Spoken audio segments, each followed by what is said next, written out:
Hello everyone, and welcome to a new playthrough of Dungeon Crawl Stone Soup. We're playing in week 6 of the Crawl Sudden Death Challenge, which means we're going to be playing as a vampire.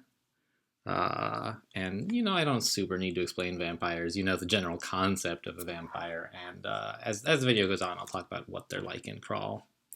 A vampire air elementalist. It's not a recommended combo.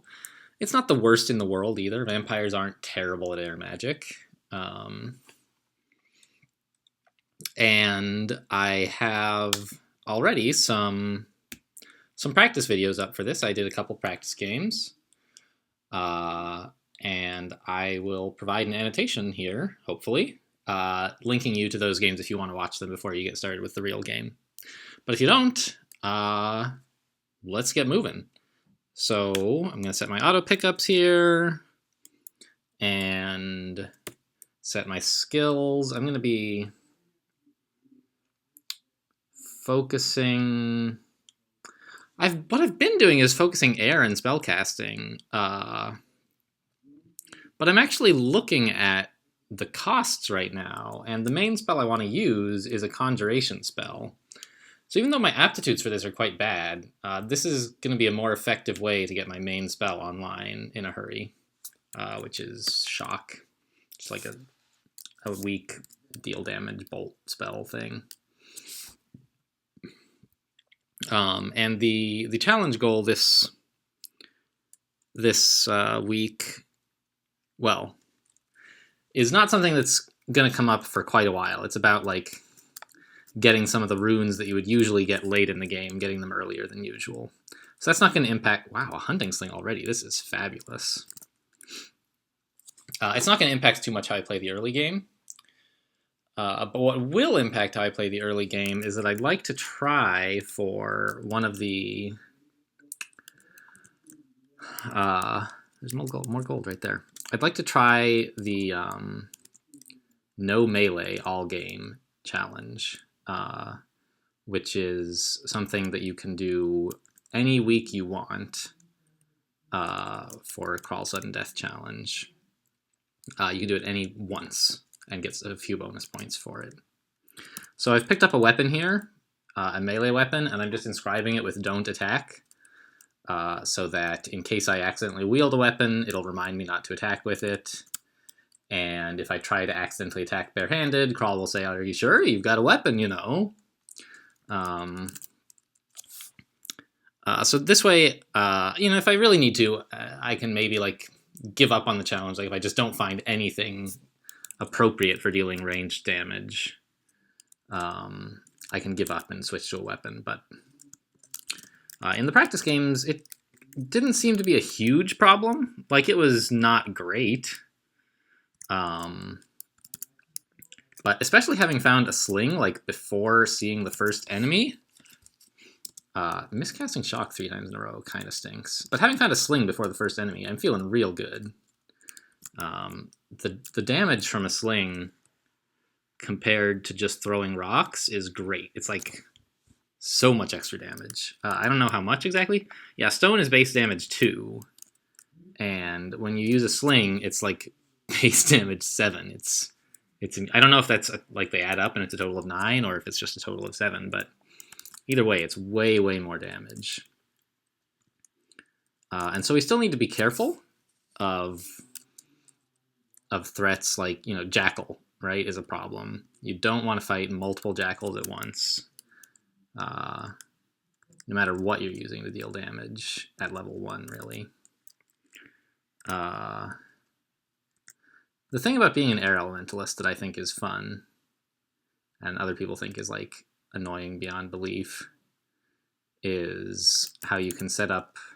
So your bolt spell is weaker than, or your starting spell, Shock, is weaker than most Conjuration background starting spell, but it pierces through enemies and bounces off walls. So you can set up trick shots. Like this would hit him once, but this is going to hit him, bounce off the wall, and hit him again on the way back. So the first shot would have missed, and if I were like a fire elementalist, that would be it. But the second shot hit him on the way back and did enough damage to kill him. So maximizing air elementalist play in the early game requires a lot of attention to detail of where the enemies are standing in relation to the spells you're casting at them. Like, I don't think that one's actually going to work. But this should, I think, right? Yeah. So that hit him twice, and then he bit me, which stinks. Right? Yeah, so I'm already concerned about this second Jackal, because I'm running low on magic. So I'm going to throw a sling bullet, or a stone first. And honestly, like, this could be the end of us. I'm not very happy about that, but if I get unlucky rolls with this sling and he gets lucky rolls, I don't know, we could die. But it looks like we're going to do okay, probably. At any rate, there's not much I can do. Running away from him is not going to help. He's too fast. I just need to do damage as fast as possible.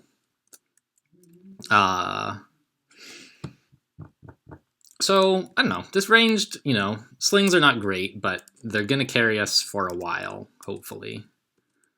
I don't know why nothing is following me. It's kind of confusing. But am I, like, lagging or something? That was a really slow tracer. So I'm going to pick up both of these level 2 spells. They're both useful. So Repel Missiles just gives you extra evasion against ranged attacks, which is great.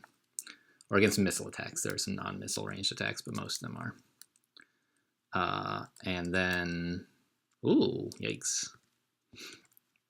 Swiftness gives you temporarily a dramatically increased running speed, and then it gives you a decreased running speed when it wears off. So you kind of want to use Swiftness to get to a staircase and run away.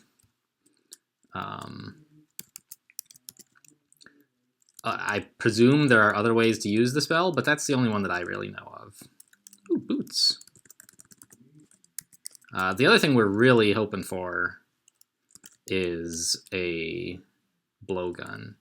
I found one of those in my practice games, and that, I mean, blowguns are always, like, amazing, but when you're not allowed to melee things at all, you really welcome a ranged weapon that's better than a sling, because a blowgun can just completely defeat most enemies at no risk to yourself in the early game.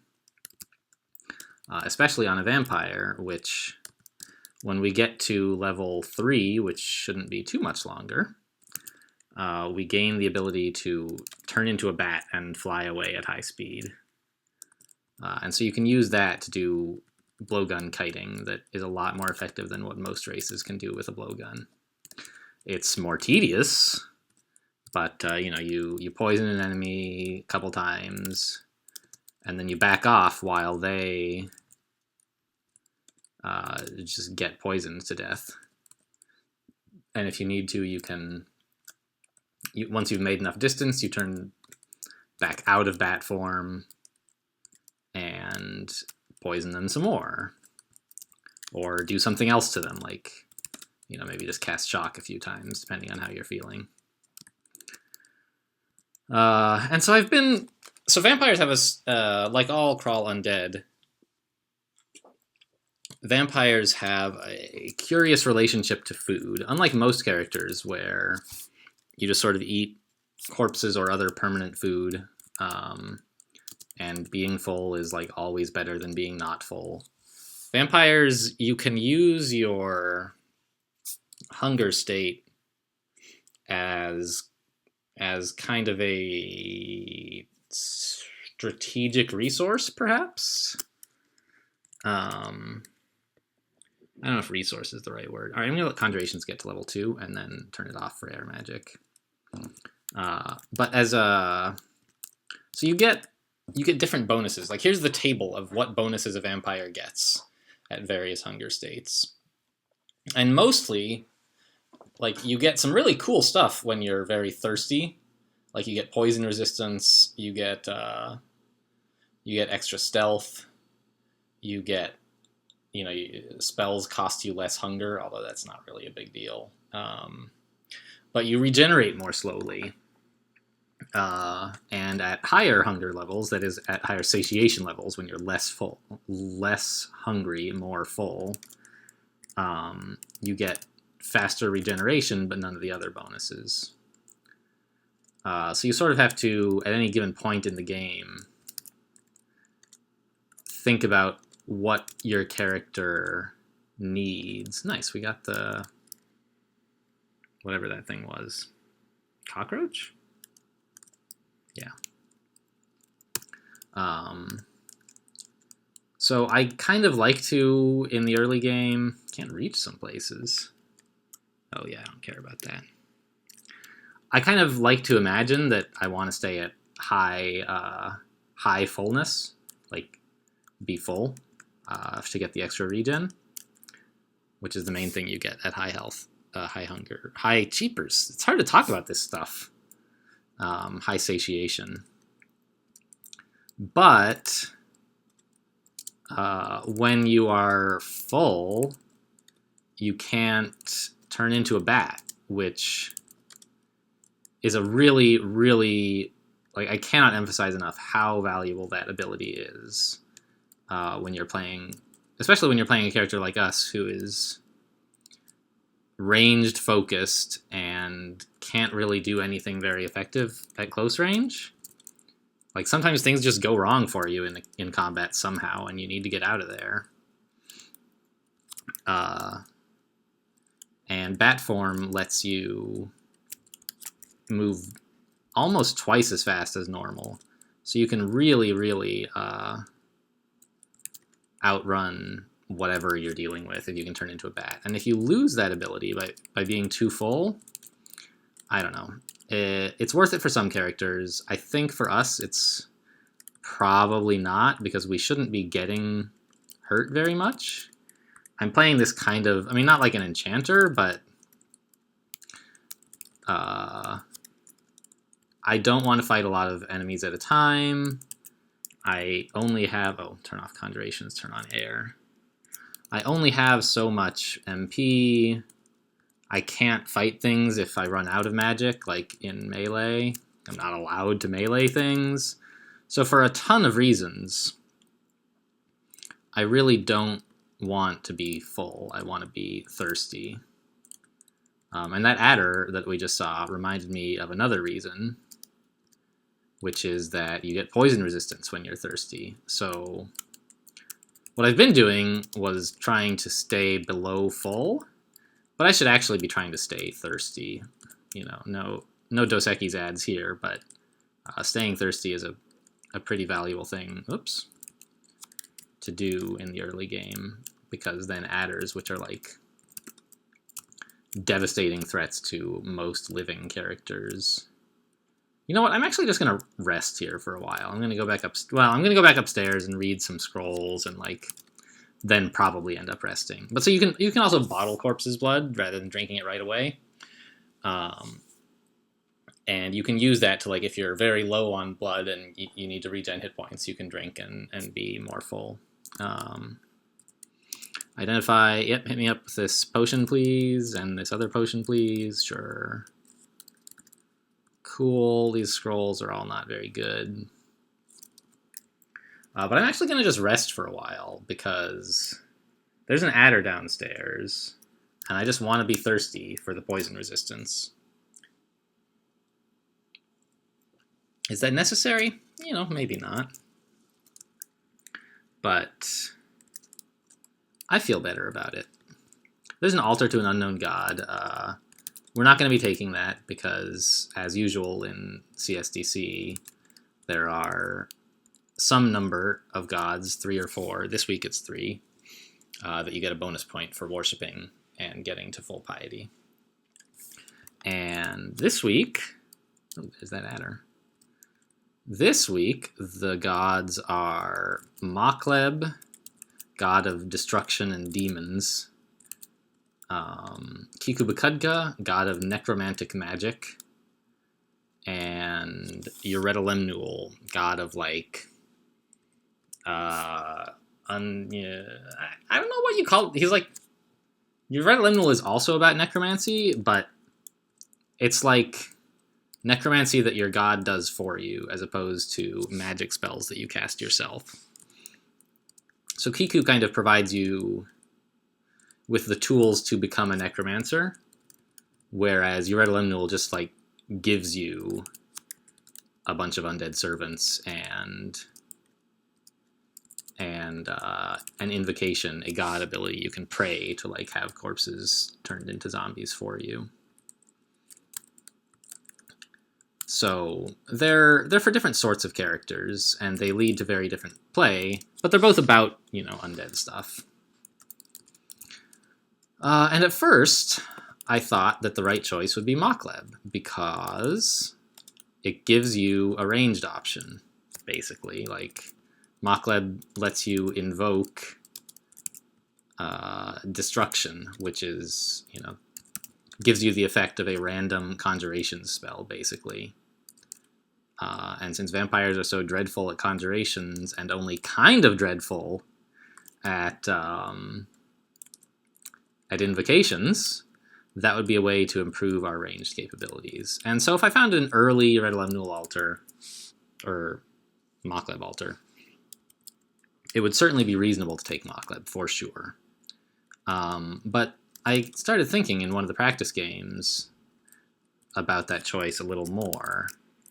And I was thinking about the bonus goals for this week, which are basically about getting the runes from Tomb and from Tartarus much earlier than you would normally get them. And in both of those places, you know, I've been to Tomb as a vampire. I took it actually as my third rune in my first vampire win. I think, yeah, I have 2 vampire wins now, but that was my first one. Because the ability to become bloodless, and that you're immune to torment in bloodless state, which is one of the things that really makes Tomb frightening, is torment. So you can just be bloodless and like not worry about it. There are still plenty of other threats, but one of the ones that is sort of the hardest for some characters anyway to deal with, you can just turn it off. It doesn't happen. But so when I was, oh gosh, there's Mokleb. Dungeon 2 Mokleb. It's hard to say no to that. But so when I was in Tomb, the problem I was having was that I like just ran out of blood. All the blood potions had rotted away, and like I wanted to be bloodless most of the time, but you know, if you get damaged, you got to drink to like recover health, and I couldn't. There's nothing to eat in Tomb. It's all undead garbage. So I realized you can use Kiku Bakudka to deliver you corpses, and then you can just eat them. You know, so, or drink the blood rather. So in order to get the tier challenges, Kiku seems like a much better choice than Mokleb. And so one of my practice games, I tried taking Kiku to see, like, is Kiku any good in the early game? Is Kiku good enough in the early game? And the answer seemed to be yes. I got sort of not the gifts I wanted from Kiku, and it was still okay. But Dungeon 2 Mokleb. I mean, Mokleb is such a strong god. I'm just not sure, like, you know, you have to train invocations for Mokleb too, at least up to like 12 or something to get greater servants. But, you know, having an army of demons is one way to not have ranged issue, to not need melee combat. And, you know, you can invoke destruction. So I was not exactly hoping to have this happen. I wanted to take Kiku because, like, I know that I can make that work in Tomb. And I'm not sure how I'm going to do Mokleb in Tomb. You could maybe just be bloodless and kill things fast enough, maybe?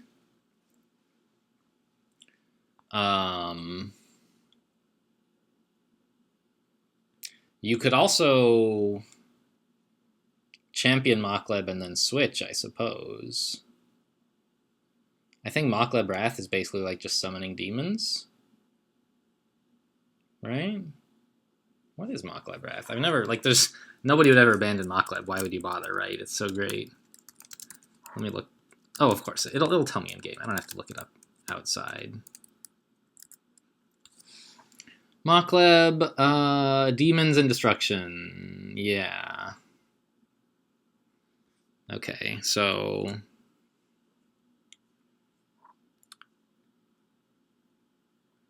servants. So it actually doesn't say in the online database thing. It doesn't say anything about actually hurling crystal spears at you, you know, casting conjurations. It just says it summons greater and lesser servants. Huh. I don't know if I want to abandon a god again after having a recent experience with abandoning a god not going well. And usually, like, you just don't want to do that. Yeah.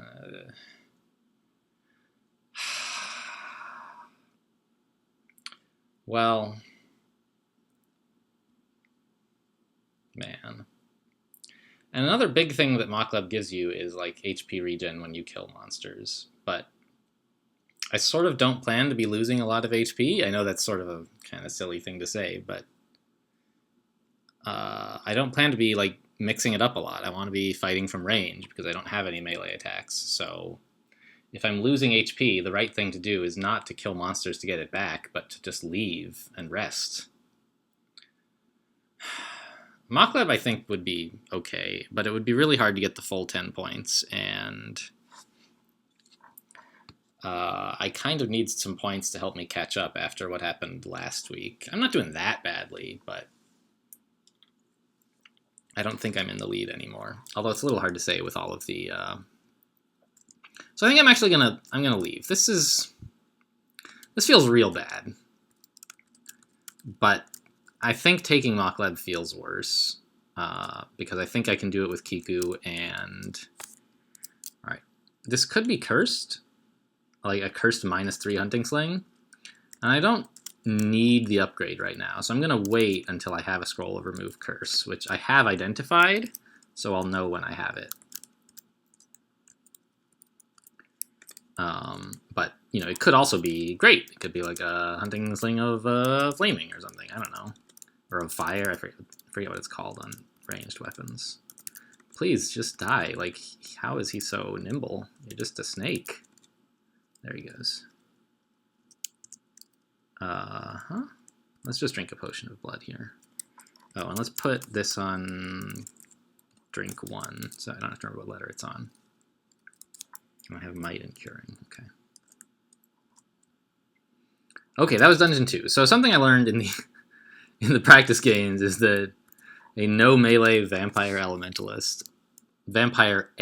elementalist, is not a fast character.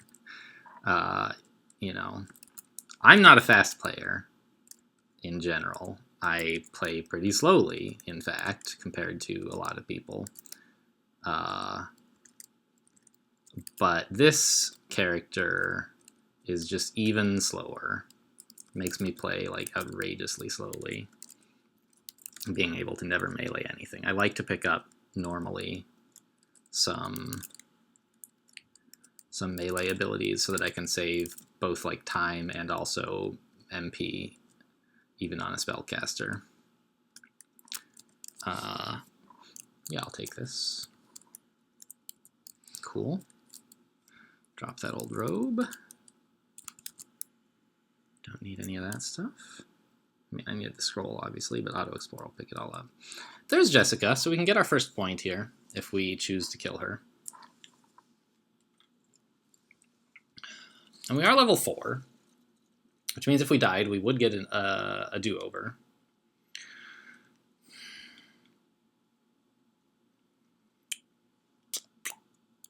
And, like, I can hit her with a sling, and she's asleep, so it would get a substantial bonus. But with low hit points and low armor. I'm worried. Oh, she doesn't have Magic Dart. I thought she had Magic Dart. Oh, so she like can't even hurt me, basically? She has pain, but I'm a vampire. So my negative energy resistance means that just doesn't do anything.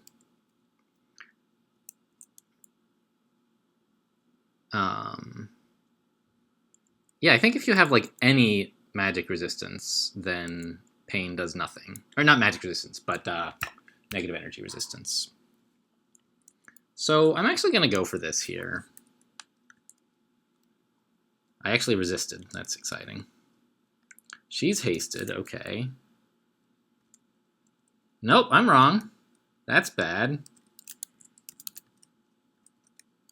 Well, let's just zap her down, I guess. All right, we got her. That's point number 1. We are on the scoreboard. Right? Is that a true fact?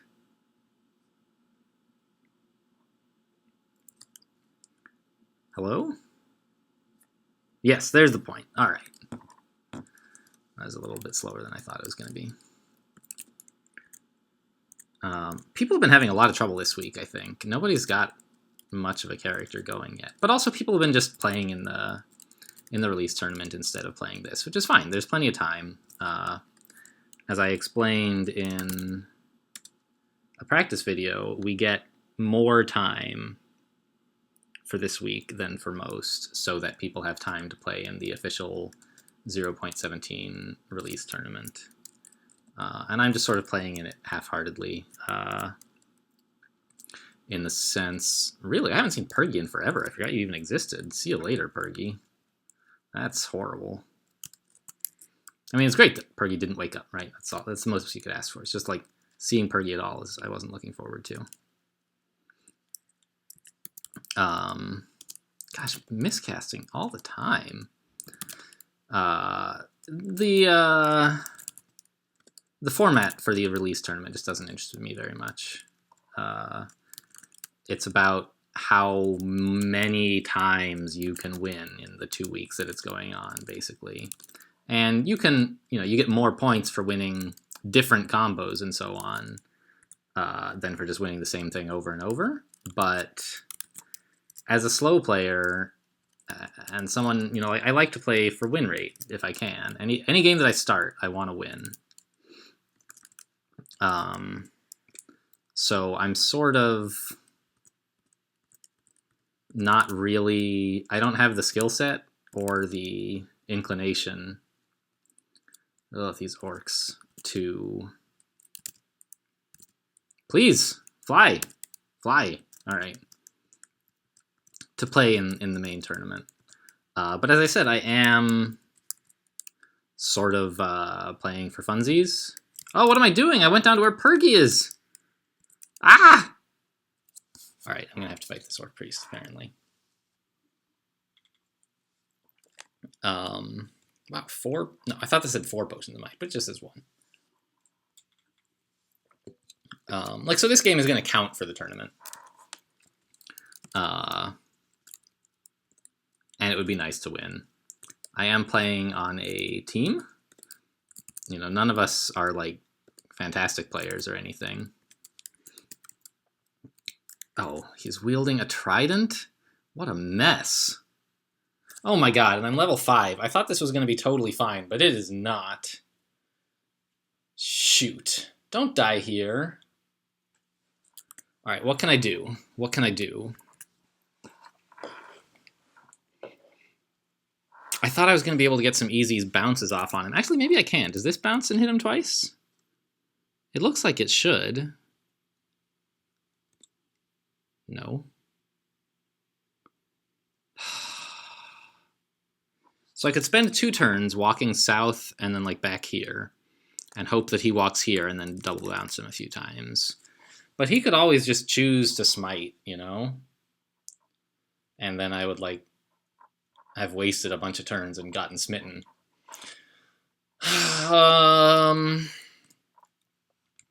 I could throw some stones, I could zap some more, I could walk into melee range with him and cast Static Discharge.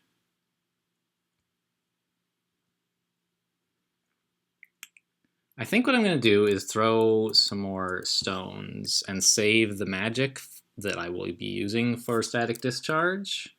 Yeah, he's almost dead, so I'm going to actually step in here and cast static discharge, which never misses. All right. Now we're going to drink this guy and rest up. Fortunately, it looks like Pergy didn't hear all the commotion, so that could have been so bad. That could have been the end of the game right there, which would have been really embarrassing. Why did I handle that fight so badly? I think it's just because I was talking about the release tournament and not really paying attention to where I was going. Okay, so like this orc wizard, do I even fight him?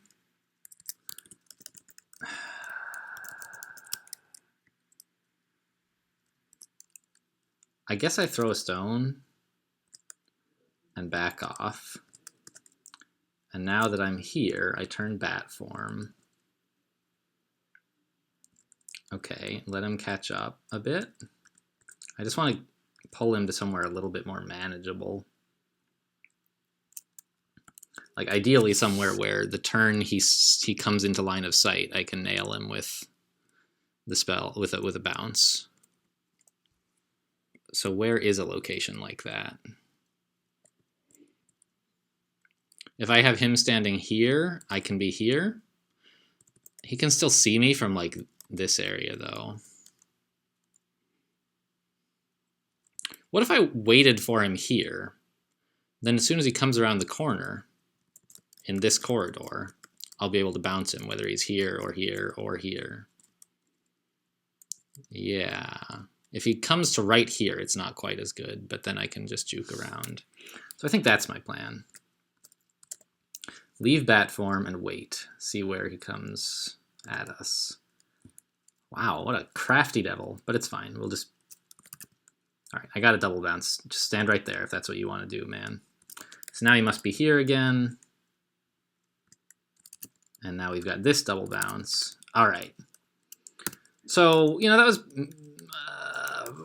it was a little, perhaps, over-preparedness. But an orc wizard could do quite a number on us this early, and I was a little bit hyper-aware of my own mortality after bungling that orc priest earlier. Just a minute ago, really. And I suppose as a vampire, am I mortal? It's not clear. Well, I'll pass. See you later, Sigmund. Wow. Is it time to put points into stealth yet? Like, so far, I've been able to avoid all the fights that I don't want. Except that orc priest, which I managed pretty badly. But it won't be too long, I think, before enemies start being able to see through our meager stealth points. And vampires have an excellent aptitude for stealth, so you can put just a tiny bit of experience into it and get great rewards. Boots? I'm already wearing boots, aren't I? Come on, give me like a hat. Yeah, there's no hats.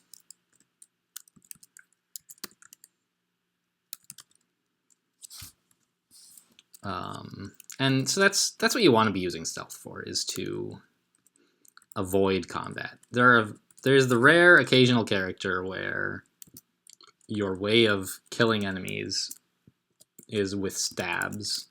And for them, you want to pump a ton of stealth all game long, basically. But most characters who aren't wearing heavy armor can benefit from a moderate amount of stealth, enough that you can get away from fights you don't want to take.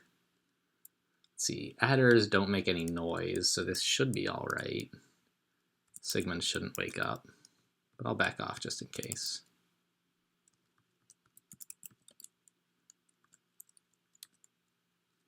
The goblins, though. Oh no, there's like these statues here. They make me really think that there's an altar in this area. And if I fight the goblins, they're gonna wake up and they're gonna shout, and then Sigmund will be awake, and I just don't know if I can fight Sigmund at all right now. Right? Like, he has a 44% chance to confuse me, which is basically instant death. And he has throw flame, and he has a pole arm. At least I don't have to worry about invisibility. Vampires can see invisible, so that's a big help. But I think I need to just say there's an altar on this floor, and just mark this whole area as off limits.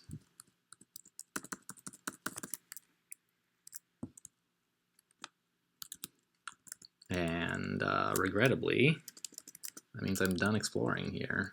Purgy could be guarding some altars too. And it would be a real shame to miss the Kiku altar this way. But I should be able to come back. Like, once, if I find Temple and the god I want isn't there, I may be, by that point, strong enough to come back and actually fight Sigmund, if that's what I think is the right thing to do. Oh, don't miscast it. Come on. Ow. Okay, so let's stop and think here. So what I was about to do is like just sort of pillar dance until I could cast Static Discharge again, and it would certainly hit him and certainly kill him. But, you know, that's a 17% fail rate, and he would get another shot at me if it failed. And that hurts a lot. Like, so what it might be better to do is get him to a place where you can double zap, or turn into a bat and fly away. He's not fast or anything.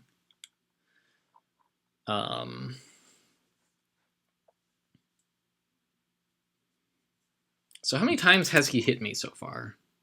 He hit me twice for not very much. And the lightning hit me as well. And he hit me once for quite a bit. But it looks like he gets 2 attacks per turn, is that right?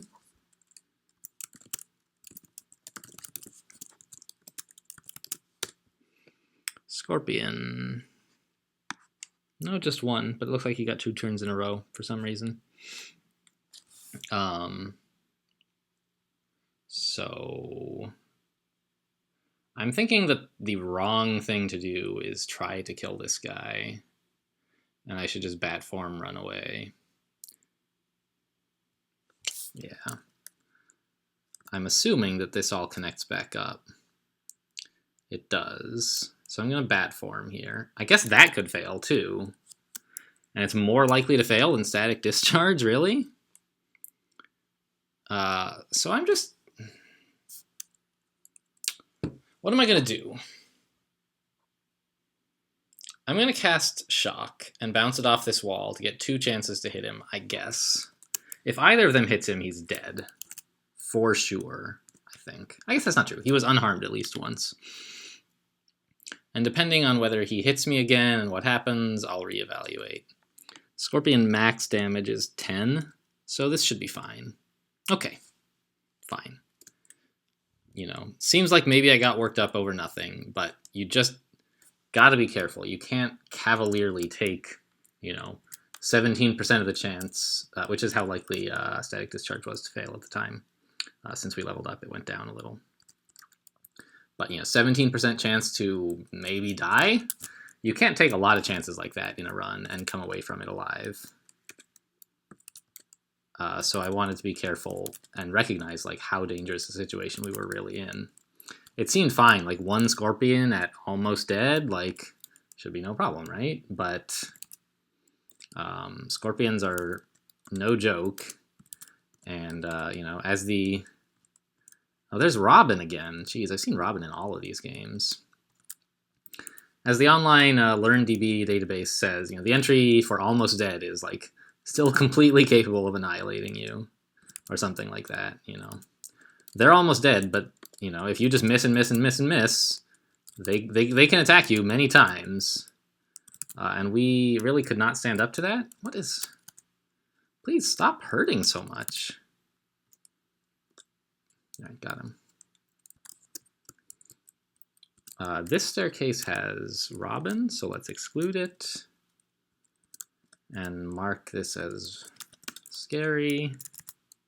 Oh, there's another stair. One of the upstairs, the other upstairs is right there. So if I go downstairs, even through a new staircase, I could end up quite close to Robin, which I would like to avoid. But just landing there wouldn't be such a bad thing. They don't all know where I am. Okay, I'm gonna go back up and find where the third staircase goes, see if it's somewhere a little safer. And it looks like it is, and there's even a ring here, which is great. Whoa! Man, I wish I had a blowgun for all this stuff. I didn't like miss one, right? No.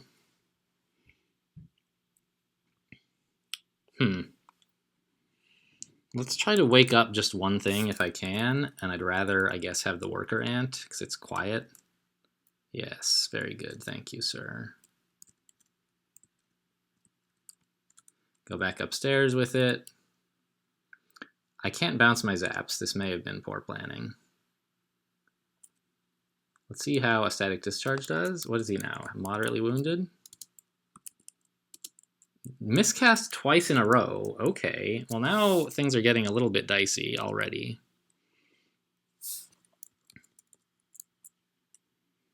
I'm going to use this sling, I guess.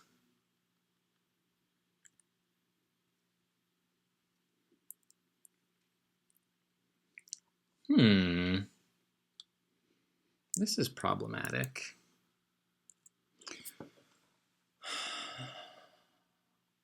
Okay. I have a plan for how to get out of this without alerting Pergy.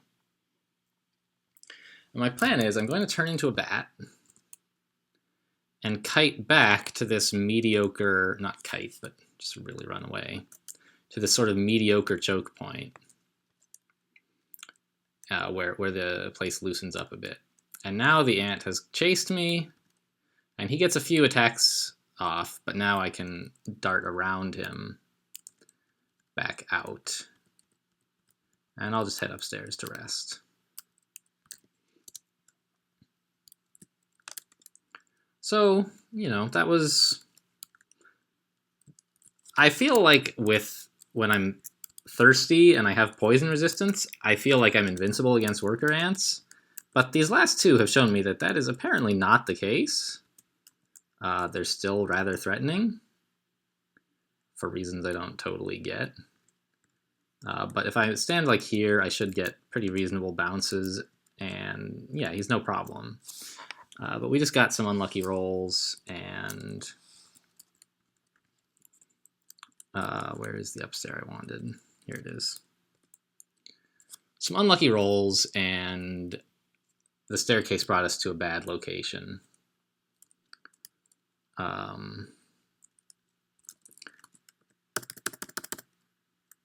I'm going to try to make sure that only the orc wizard can see me.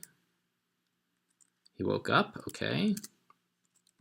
So we'll take him back to a staircase, I guess. Here he comes. I keep forgetting the staircase sucks. I was thinking of excluding the staircase downstairs, but like, if I'm downstairs, what am I going to do? I need to run away up a staircase. This is so dumb. What am I doing?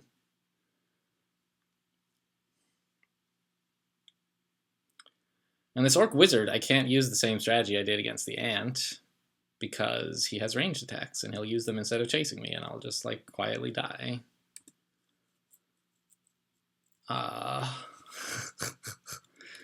Gross.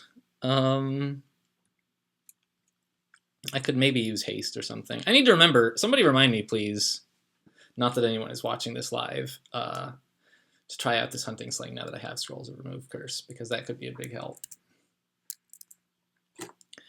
But meanwhile, like, what do I do about this orc wizard? Throw some stones at him? Have I seen him cast any spells at me yet?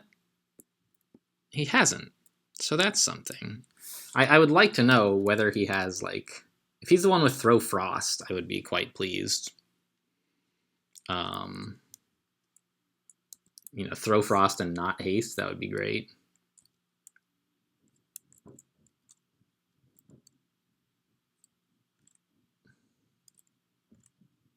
Okay, so we're doing damage. It's fine. But he's not using any of his spells yet, and that hurts. Okay. So Static Discharge will finish him off if I can cast it correctly. He has invisibility. What does that tell me about his spell set? It tells me he doesn't have Blink, and he does have Throw Flame. Okay. And Confuse. So that's something that I would like to avoid. So I'm just going to do another Static Discharge here. Miscast it again. He hasted. Okay, so he's got the bottom spell set. No Confuse. Okay. I'm gonna, rather than use my magic to cast a zap, I'm just gonna throw stones at him. I'm now no longer sure that I can...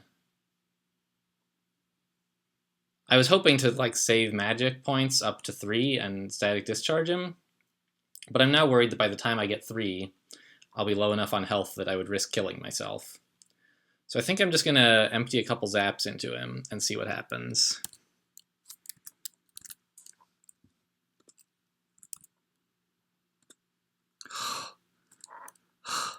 Alright, I'm gonna mark this. I don't know what I'm gonna, like... Let's just mark this staircase as excluded here.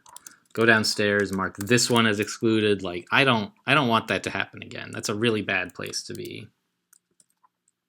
Nice! That's great!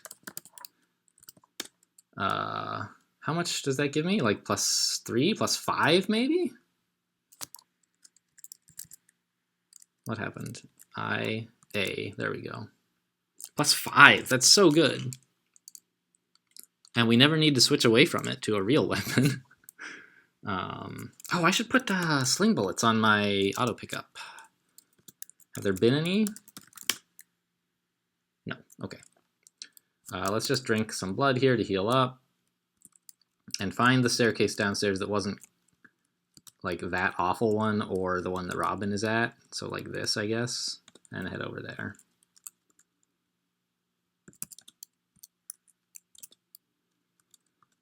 Okay, I'm starting to feel bad about not taking Mockleb, but it's only been like 1 floor since I had that opportunity. Like that was on Dungeon 2, and the temple starts on 4. Like we could run into the temple anytime. Let's make sure Repel Missiles is up. Okay. So this staircase we can stair dance. But Robin's seen us now, which I don't like very much. So I'm going to be Bat before I go down so I can get away easily if I have to come back up. Yeah, so there's just this one goblin. And now we can, I don't know, I don't really need to be too cautious with a single goblin, I suppose. But I do want to be available to get back upstairs as quickly as possible. And in bat form, you just, every move is faster. I think it actually may hurt my evasion. No, it still helps, even with the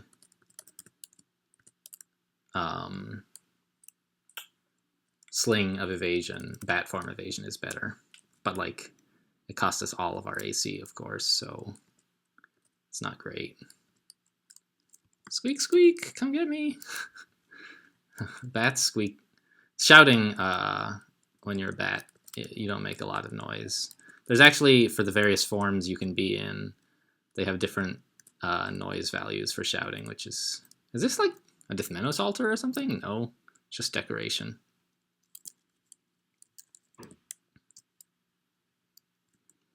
It looked kind of like a Dithmenos altar that I've seen, like with a curved thing, and then... Yeah, okay, get him. Please get him. There we go. Let's run back to the stairs and rest. So we're just going to be going through the early game very methodically. Why is... There's something weird going on where like my screen doesn't always update when I type a key. It only updates like the next key I type. Like I'm one key behind in terms of what I'm seeing versus what I'm doing. And it's not so obvious to you guys because you don't see what I'm typing, except insofar as it appears on the screen and in what I'm being shown. But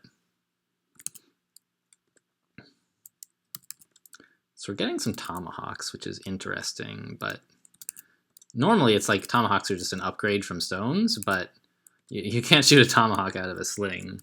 So it's not exactly the case for this character that you would rather have tomahawks than stones. Okay, so let's leave bat form and start shooting these guys.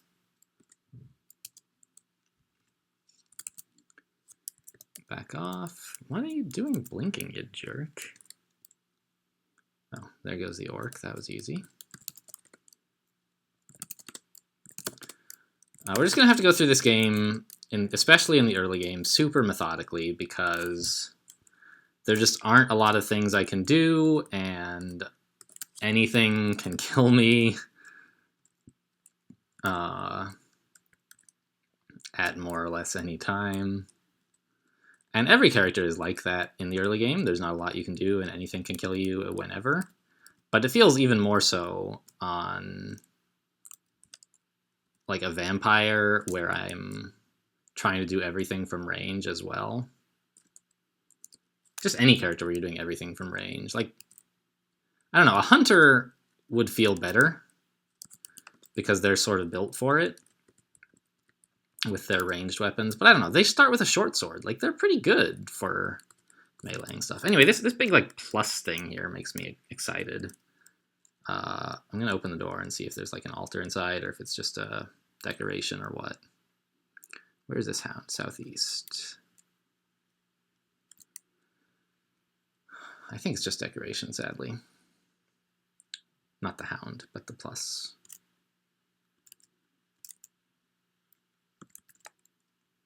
Is that going to hit him twice? It looks like it, yeah. Cool. And how's my zap spell power? Shock. I keep calling it zap because it says like the zap hits the so-and-so. But the spell is called shock. Yeah, this is just a decoration, I guess. It's weird that it has inlets on the left, right, and bottom, but not the top. Like, is there some secret mystery on the other side of this door? I would imagine not. No. I still want that ring, and I think everything in the area is awake now. So it's walked away.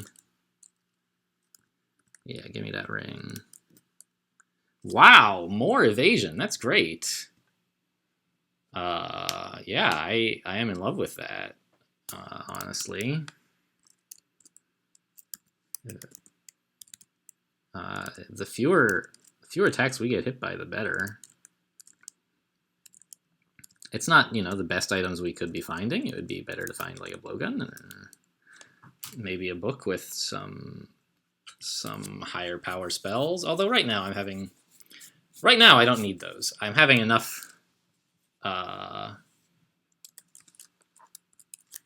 haven't reached the full potential of the spells I've already got yet, I suppose is what I mean. You don't really need new spells until you are not getting enough mileage out of the ones you already have. And I can still just put points into the spells I have, and they get better. And get better enough that I can kill things. And that's what you really need. I don't need, you know, level 5 necromancy spells right now. I couldn't get them online anyway in a big hurry. Really? A wand of hasting. That's great.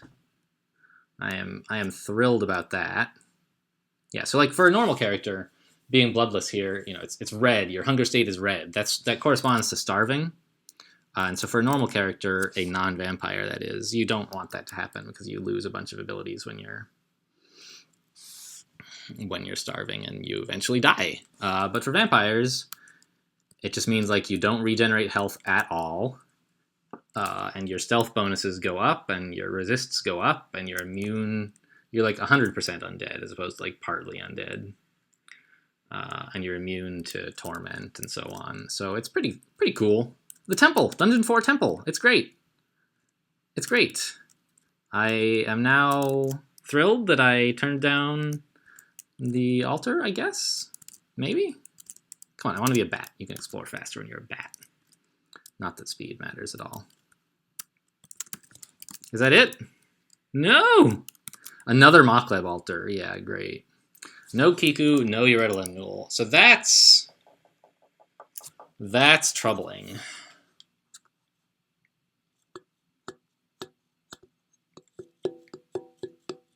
I might have to go as deep as Dungeon 9 before I find Kiku. That's how deep you are guaranteed to have found an altar to every god.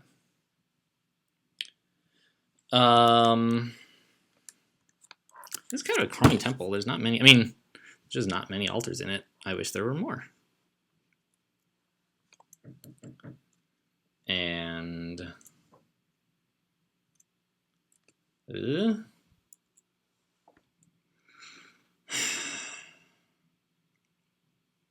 I still don't want to take Mockleb though, but I'm worried that if I don't, and I find Kiku, like the spells that I started with and my sling will not carry me long enough. I'm gonna need divine assistance for like lair in the form of spells and invocable corpse delivery, or in the form of what Mockleb gives you, which is invocable damage and summons. I could also just give up on the god point, you know, that's an option. Go for 9 instead of 10. But, you know, there's nobody here that's really that good, aside from Mockleb. Yeah. Fetos. I mean, Fetos is pretty good, I guess. Although, does he even take worship from undead? He's all about, like, conservationism and the environment. I don't know if he would.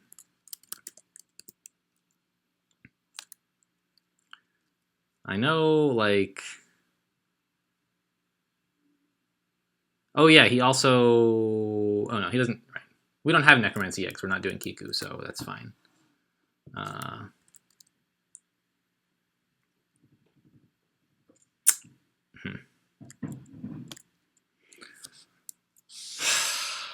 This is too bad.